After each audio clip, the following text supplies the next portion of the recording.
It's the Nightcap. Gary Jeff, Ricky Glore, comedian, playwright, and 9 to 5er on Does This Smell Funny to You on a Wednesday Nightcap. And Ricky, how did you get into the Monkees? Just your dad introducing you to the music or the show or what? Yeah, their 20th anniversary in '86, MTV got a hold of the reruns and did a 24-hour marathon. I was 1 year old, and he showed them to me. And we would go on car trips in our van, which had a VCR. I wouldn't stop crying unless the Monkees were playing. Really? That is legit. And then in '96, on the 30th anniversary, they came through Cincinnati, and my dad had one of those double-breasted shirts like they used to wear. Yeah. Slapped that on me as an 11-year-old and slapped on a Mike Nesmith wool hat, and we went to the concert. I got pulled up on stage to sing a song with him. That's sweet. I will send you a picture. And then that thus started a relationship actually with Peter, Mickey, and Davey that lasted up till now. And I actually got to see Davey the year he passed, one of the last concerts they did as the Monkees. I got a chance to meet Davy Jones when he was the leader of the chicken dance for Oktoberfest in Cincinnati. He came into my studio and did an interview. Really, really nice guy.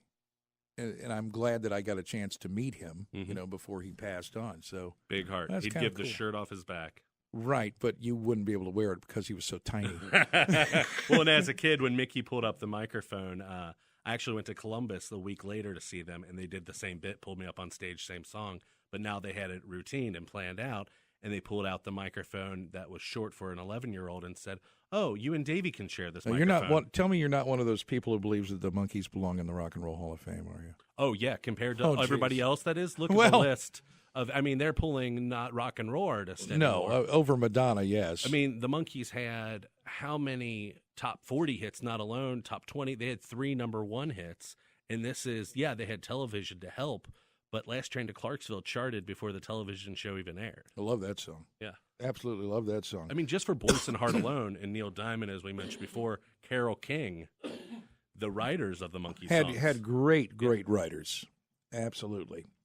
So we're going to let David and Loveland, who did call in before you were on the air to talk about Kim Jong-Un, we're going to let David and Loveland ask the comedian a question.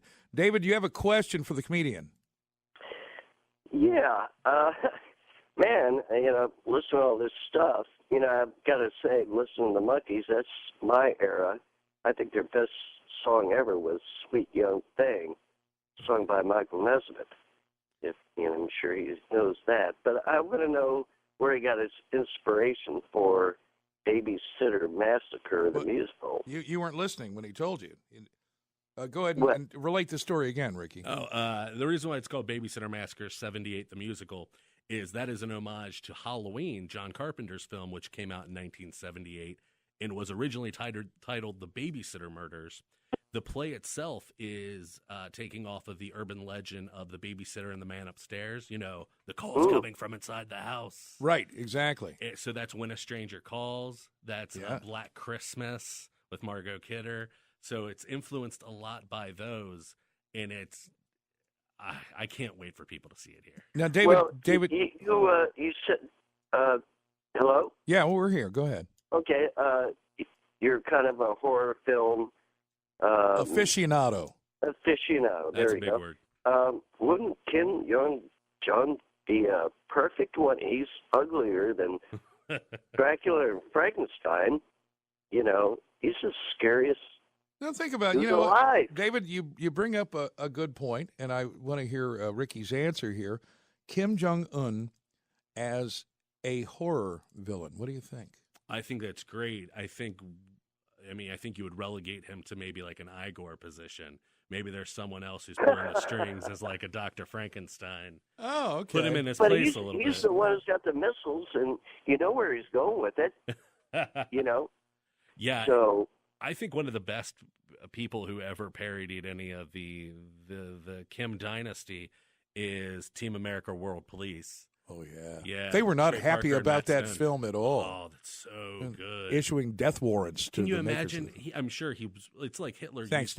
Hitler used to rent out The Great Dictator, Chaplin's film. Uh-huh. And he banned it in Germany. And Germany is known for their cinephiles. He banned it, but he loved it. He loved The Great Dictator. He 100% got it. I wonder if Kim Jong-Un, how weird would it be to watch a movie that makes fun of your dad for an hour and a half? That's surreal. I couldn't even picture that. He might blow himself up. So let me ask you this question on today's headlines, and we covered this, and you probably have heard many of the new, just unbelievable, sordid details about the Matt Lauer thing.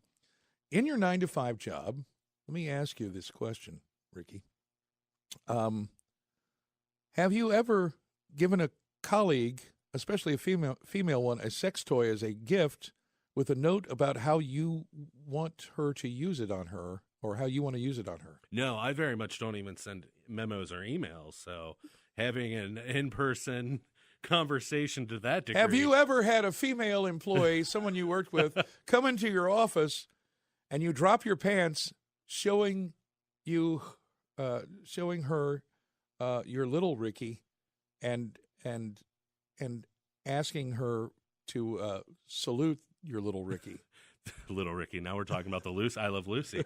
The closest thing I can say to that, and this isn't, I don't take the fifth on it, is I worked from home for a year up in Chicago. But the worst part about that was I started resenting people that wore pants. Because when you work from home, you don't have to wear pants. Unfortunately, now at the 9-to-5, it's usually khakis. I turned into a cartoon character the older I've gotten because I wear the same clothes every day. What different khakis or button-down shirt am I going to wear today? We have lots of blackout curtains at our house because my wife, the second we get home, the clothes completely come off. Me. 100%. Really? Oh, yeah. That's an image I won't get out of my mind soon. The most, you say that now. I mean, my most Kentucky about me is I don't wear socks when I'm around the house. Like, that's the first thing that comes off. Usually, do you do like a slow strip tease for your wife? First the socks come off. And or you our get the cat. music. Or if our cat's there, our cat Norman. What are you doing with your cat, you sick freak? Hey, what? You got to entertain. I usually come in, the first thing I say to my wife is, I've been wearing these pants too long. And right. Then they come off. And she doesn't mind that. She's used to it by now. Yeah. She scoffs and walks away. Now, you were born in Kentucky? Mm-hmm. Whereabouts? Alexandria, Kentucky. Oh, really? That's where I grew up, went to high school, played football, wrestled, played baseball. Well, you go to Campbell County? I did, yep. You were a Camel? I was a Camel, purple and gold. What position you play in football? Tackle and center. Okay, yeah. And then I got hurt my junior year, So our team, the Campbell County Camels, have not been known for having good football teams. I know they had since I've graduated. Right. Our season, my junior year, playing varsity, we didn't win a game. We broke Scott's losing record.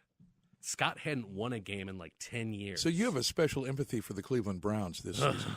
and the Bengals. Well, the Bengals have at least historically, yeah. But I got hurt. I ripped the cartilage in my knee and the ligaments holding it. Yeah. And so that's how I actually got in theater. I was always in like chorus and interested in doing theater. Loved Saturday Night Live. Grew up with all the movies I talked about. Yeah. Grew up with Hope and Crosby and the Road Pictures. Martin and Lewis. Wow. Loved Jim Varney. You were born way too late, man. Hey, but you know what the greatest thing is? I get to give those gifts to people now when they're talking about how bad television is. Yeah. I'd be like, you want to watch something good? Here you go. And with YouTube, I can send it in a text message. Actually, dated a girl when I lived in Nashville who worked on the Jim Varney movies, the Hayvern movies. Mm-hmm. I got to meet him once. Shot pool, drank with him. Because Jim liked to drink a lot. That's why he's no longer with us. But that and the smoke. In the one Hayvern movie, I think it was Ernest Scared Stupid, or it was Ernest Goes to Jail, I believe. Mm-hmm. She was working as a production assistant, this girl I was dating. And actually, in the movie, she got a plaque to sit that has my actual name as a deputy sheriff. Really? Because she got all the props and stuff for the movie, so it was kind of cool. That's my little claim to fame for Jim Varney fans. I met him at Cavalcada Customs when I was 5. There's a picture of little Ricky. If you go on my Facebook, or maybe I'll even tweet it. So essentially, all of the things that formed your life happened between the ages of 1 and 11. Yeah, it's all downhill from there. What happened? I don't know, I gained like 150 pounds after I got hurt. And Are you doing stand-up right now? I mean, anywhere? I am. There's a couple guys that I know you're familiar with, Kim Sherwood and Adam Minnick. Yeah. We're looking at putting together a little tour, a little stand-up comedy tour called the Brew Crew Comedy Tour, where the three of us will go out and we'll do over an hour of stand-up. All right. So this isn't going to be maybe as big as the Blue Collar Comedy Tour. You'd like to think so. But. Well, and if you want to book us, we'll show you what we have. By the way, speaking of booking, where's our friend Angelo Catanzaro tonight? Usually our talent wrangler comes up to the studio. Maybe he's got another big entrepreneurship deal, like selling seal meat to Nova Scotians.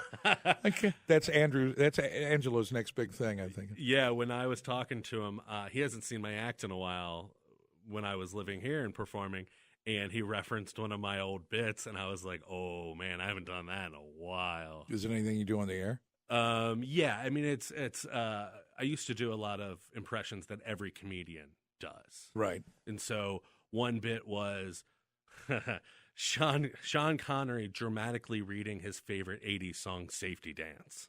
Oh, I'd like to hear that. Yeah, me You got too. that? Oh, yeah. You too. You can dance if you want to. You can leave your friends behind. Because if your friends won't dance, and if they don't dance, well, they ain't no friend of mine. Very nice. That's sweet. Yeah, but how many hack comedians are doing Connery? I mean, Have you ever done Christopher Walken? I love Walken impressions. Wow. We're halfway there. Wow. We're living on a prayer. Take my hand, and we'll make it, I swear. Wow. Living on the prayer. That's beautiful. That's great. I love I that, think man. maybe one of the only celebrity impressions that I do that not a ton of people do is John C. Reilly. Oh, yeah, the actor who was in Chicago and all the other movies. Yeah, Step Brothers, a lot of Will Ferrell stuff. Let me hear a John C. Reilly. Hey, you spin me right round, baby, right round. Like a record, baby, right round, round. It's wonderful. Did we just become best friends? Is there any way to do you have a website or any way that people can contact you? You got a Twitter, you got a Facebook. You know what? I think I'm trying to LinkedIn. Social media is a drag. Oh yeah, but you I got to do 100% agree. I would say the best way. I would love to see. Let's give an incentive. I will buy a beer because I'm going to do an open mic tomorrow night at Darkness Brewing in Bellevue. Okay. Starts at 9:00. I will buy a beer if someone out there, or the fans out there listening, can get me up to 200 followers on Twitter in 24 hours. Ricky Glore. That's Glore. What's the Twitter handle? Is that it? It's at Ricky Glore. So RICKY GLORE. And if they can prove, they will get you 200 Twitter followers. Yeah, if they're retweeting and they're getting the followers, and they say, "I'm working for you, man." So it's that's I don't know. I think that sounds worse. The place in Bellevue again. That is Darkness Brewing on Fairfield Avenue. On the Avenue, as they say. They just say on the Avenue. On the Ave. On the Ave. Yeah. If you're in Bellevue and you're one of the hip folks, you just say, "I'll meet you on the Ave." Yeah, that's all you got to do. It's a little bit west of the old Marianne Theater, that old beautiful Art Deco theater. It's a great brewery run by Ron Sanders. They do awesome shows there. Live local. How's the beer? Craft beer is so good. And you know what? I'm not much of a drinker, and I will drink their signature beer, Man on the Moo, which it has a little bit of dairy. Man on the Moo. Yeah, and then they have a beer that's I think 10.5 alcohol content called Shoplifter. Get out of here. Yeah, that all you need is one, and to set you down. Well, one would probably just get me going. Anyway, it's a pleasure to have you tonight, man. It's been great fun. Thank you so much. I really appreciate it. Any other celebrity impression doing an 80s record? You got anything to close out here, Ricky? Anything you think of? Is the well dry? Let me see. Morgan Freeman doing Karma Chameleon. I don't know that this one is that great of an impression. Morgan Freeman, though, if you can come close to equating that voice doing Karma Chameleon by Boy George and Culture Club, let's see what you got there. Karma Chameleon. You come and go. You come and go. Love would be easy if your colors were like my dreams. Red, gold, and green. Red, gold, and green. Andy Dufresne. But see, I don't even do the impressions anymore. People are going to come to my act. Brilliant, dude. Thank you. What do you do now? Really bad jokes. All right. Fantastic. That's right up my alley. Ricky Glore, does this smell funny to you on the nightcap as we close out your phones? Well, we'll look forward to talking with you about the day's events as we continue.